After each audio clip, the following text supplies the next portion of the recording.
Dando continuidade à segunda parte do texto, Os Circuitos dos Jovens Urbanos, de José Guilherme Magnani, vamos discorrer agora sobre mais algumas etnografias produzidas na USP sobre os diversos circuitos de jovens em São Paulo. Vamos falar um pouco agora sobre o forró universitário, que se constitui um dos temas do conjunto de pesquisas do projeto Os Caminhos da Metrópole, que foi um estudo desenvolvido em São Paulo, mas que extrapola esse espaço, incluindo outras capitais e cidades do Sudeste, praias do sul da Bahia e norte do Espírito Santo. Foi a pesquisadora Daniela Alfonsi que trouxe alguns elementos para conhecermos mais sobre o forró universitário. Foi na década de 90 que surgiu essa nova versão do forró tradicional, o raiz pé de serra, de onde foi originado, sendo bem aceito pelo público em geral por diferenciar dos forróis risca-faca frequentados pela população de mais baixa renda. É entre os jovens da classe média, especificamente universitários e secundaristas entre 15 e 20 anos, que esse gosto musical é mais difundido. Adotam esse estilo musical como opção de lazer e entretenimento, especialmente no período de férias. É caracterizado por seu modo particular de dançar, por seus espaços próprios de funcionamento dos bailes e pela indumentária feminina com bolsas pequenas a tiracolo, que não precisam ser tiradas na hora da dança, e sapatilhas de pano e solado baixo para facilitar os passos da dança. Músicos, produtores e público adepto reconhecem o forró universitário como um exemplo de apropriação, glamorização e adaptação resgatada com respeito de uma tradição musical própria da população migrante de origem nordestina. Os jovens instrumentistas foi outro ponto de destaque no texto. Camille Vazak, em sua pesquisa de iniciação científica sobre sociabilidade de um determinado grupo de jovens baseada em gosto musical e lazer, traz um modo de vida diferenciado dos jovens instrumentistas que combina lazer e trabalho.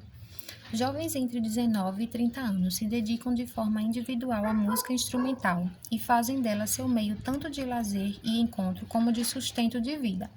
São guitarristas, bateristas, pianistas, contrabaixistas, saxofonistas, que se apresentam em conservatórios, bares, casas noturnas, em frente às ruas de lojas que vendem instrumentos e materiais ligados à música. Com palco às vezes improvisado, de forma lúdica e improvisada estabelecem suas próprias regras. Acompanhados por suas companheiras, tocam para eles mesmos e seus amigos, concretizando um momento de lazer, construção de laços e de conhecimento de outros músicos. Apesar de jovens, apreciam e praticam uma música considerada por muitos de velho. Esses jovens instrumentistas dão aulas, fazem apresentações em casas noturnas, mas por ganharem pouco nessas atividades, sua renda é insuficiente para seu sustento e de suas famílias, e isso os conduzem a tocarem profissionalmente em conjuntos que acompanham cantores de sucesso na mídia, mesmo não tendo nenhum apreço pelo estilo musical que consideram comercial, apelativo, de baixa qualidade. Neste caso, trata-se de trabalho e não de lazer. Em geral, eles começam a se interessar pela música instrumental como um hobby no tempo livre e, com o passar do tempo, são absorvidos por ela. Muitos se dedicam de forma tal que acabam abandonando os estudos de nível secundário. Esses jovens instrumentistas têm uma ética e organização própria. É um circuito que se expande do plano estadual, nacional, para o internacional. Um dado interessante que a pesquisa apresenta é que há uma regularidade de comportamento entre esses jovens que vai além da prática musical, tendo uma vida noturna muito mais ativa que durante o dia em suas mais variadas atividades, estudo, compras, esporte, entre outras coisas. Nessa articulação entre trabalho e lazer na perspectiva musical, há um estilo de vida marcado pela imprevisibilidade do dia a dia. Entretanto, o amor à música é o fio condutor de tudo isso que os move.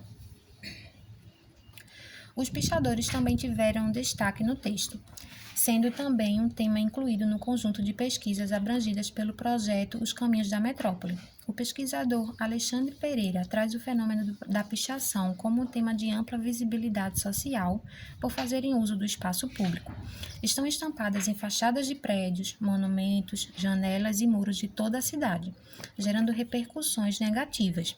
As pichações são caracterizadas pela ausência de mensagens inteligíveis ao restante da população, sejam elas de protesto, declarações de amor ou outras coisas.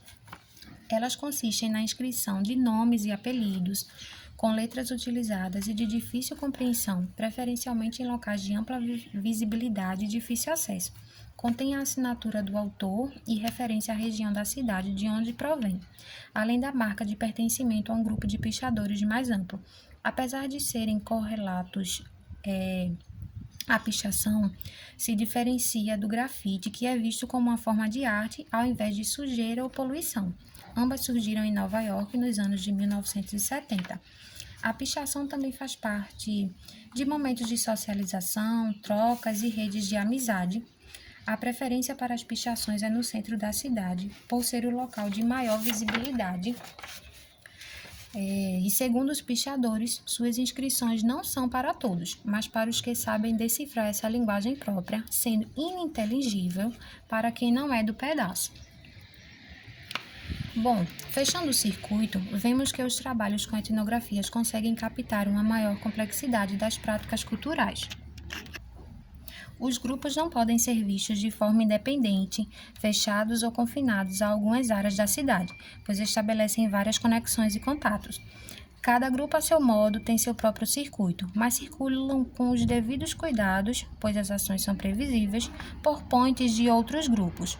Essa é a dinâmica dos circuitos de jovens urbanos, diverso, com muitas nuances, de aspectos individuais para padrões de condutas coletivas, com regimes de trocas, utilização e compartilhamento de espaços e equipamentos e até de conflitos. Nas relações de aproximação e evitação temos: as relações de aproximação se dão por afinidade, estilo de vida, classe social, interesse específico, visual, gostos musicais e até gírias. As relações de evitação e distanciamento se dão pelo não compartilhamento de ideias e estilos de vida. Na conclusão do texto, vemos as modulações do espaço público.